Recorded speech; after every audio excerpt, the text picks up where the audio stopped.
Hello everyone and welcome back to my channel. This is Glossy Philosophy. My name is Jansen Binman. Make sure that you are subscribed to this channel and give this video a thumbs up because today we are doing a beauty routine for what to wear to the airport. So stay tuned. I've already washed my face and done my skincare, so let's get started by neutralizing the skin. We are going to the airport, so I know that my skin is going to go through some pretty intense drying situations. So before I even put on my makeup, I've already really hydrated my skin. So I don't want to put a ton of makeup on my skin right now. And I've probably packed most of my brushes and everything. We're going to try to use fingers as much as possible so as not to disturb the packing process. Also, any brushes that I'm using right now before I go to the airport, I'm going to be cleaning and making sure that they are ready to go for almost a first time use when I get to my destination. And I feel like airport makeup is really just how you show up in this weird situation where everyone is coming and going. I still want to look put together, but I don't want to be overly put together because I know, for me anyways, because I'm a little bit drier when I fly, my skin really does like to suck up any makeup. So just kind of knowing your skin and knowing if you really need to hydrate or need to deal with that oil control can really help with your preparations for going to the airport. So now we're going to neutralize the lid with the NARS Tinted Smudge Proof eyeshadow base. And I always take the applicator on my finger and then split it and gently place it on the lid. You don't want too much silicone, otherwise it's really going to mess with your eyeshadows. I'm going to take my fluffy brush and just make sure that both of those products are ready to go. I also probably don't have a ton of time to do or think about my makeup right before we leave on vacation because I'm responsible for packing for 3 people, if not 4, depending on if my husband needs any help. So it's really important that this is fast, efficient, and yet also just kind of effective. So now we're going to jump into foundation because I know I'm not doing any crazy makeup where things will be falling out. It's really kind of a no makeup plus look. So you're just putting your best foot forward. You're getting rid of any discoloration on the skin, and yet you're not spending a ton of time on your makeup before you're leaving for your destination. Okay, complexion is mostly done. We do have to do a little concealer, but I'm going to save that to the end because I've really been enjoying that trick of doing the corrector, doing the foundation, letting everything sit, and then adding the concealer at the end.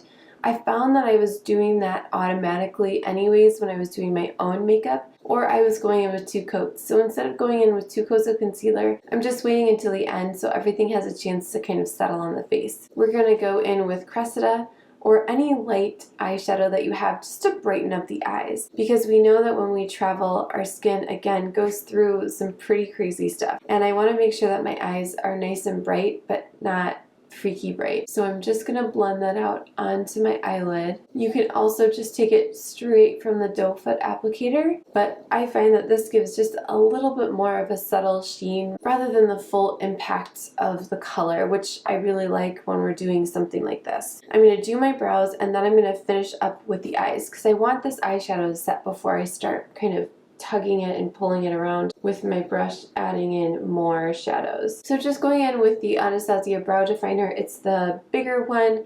That's the one that I prefer. However, when I was working at Sephora, I would always sell the Brow Wiz, especially to newbies, because you don't want to put down the full force of the brow definer unless that is the look, unless your brows are the main star of the show and it feels like we're kind of going away from that kind of a look as a society. I just use the tip of the brow definer mostly, and then I put down the full force of it more in the middle if I need to, because I do have a few gaps that are starting to happen, but very, very, very lightly. I mean, I've had this, oh my goodness, for 6 months at least, and there's quite a bit of product still left in there. People, if you're blowing through your brow products, you're probably using a little bit too much. So now I'm going to tight line my eyes because I can feel that they've kind of settled in. So tight lining with Cinder Smoke.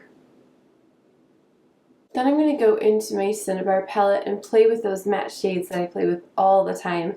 Going in with my 201 just to get a little bit of color into the crease, but not too much. Again, this has to be quick, it has to be efficient, and I just want to look pulled together. I want to look healthy. I want to feel like myself when I look in the mirror, but I don't want to put on too much because, again, for me when I fly, if I put on too much makeup, it ends up looking not great by the end of the flight, especially if it's slightly longer. That's just how my skin reacts to makeup when I fly. So I just got this a few days ago, the Kitten Flick by Lisa Eldridge, and I'm very excited. The tip is so fine and delicate, but a kitten wing is a great option if you usually do a bigger wing or any kind of wing. It also really lifts the face, so no matter what your age, a kitten flick is a great way to go, especially for the airport.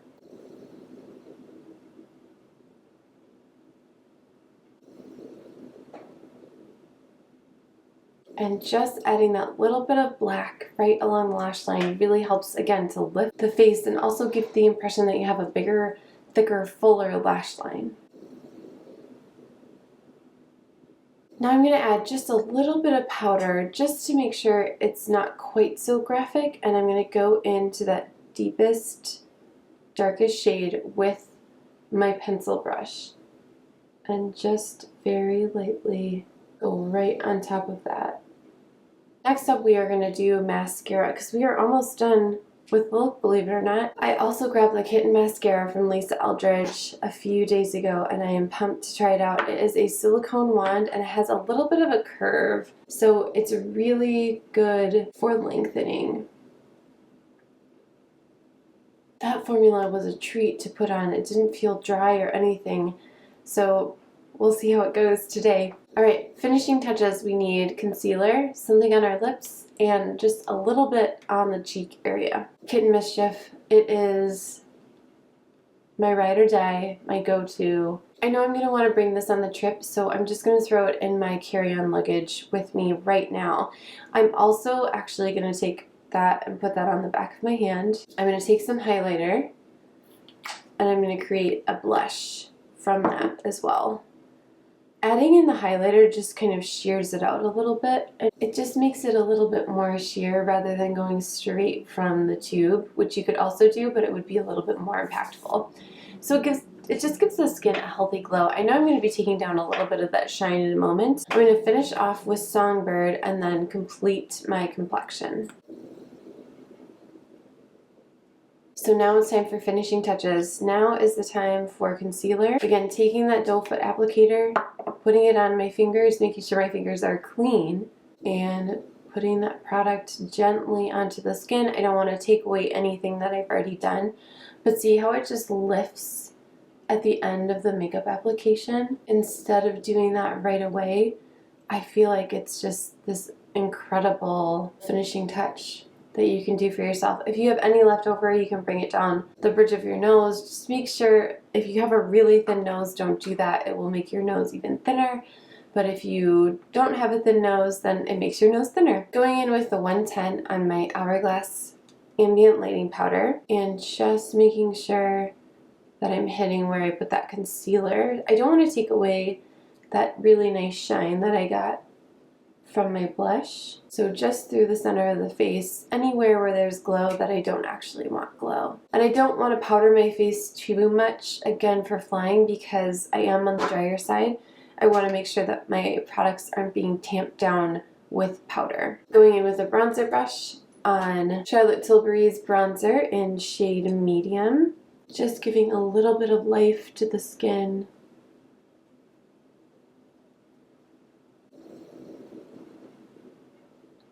And that is the finished look.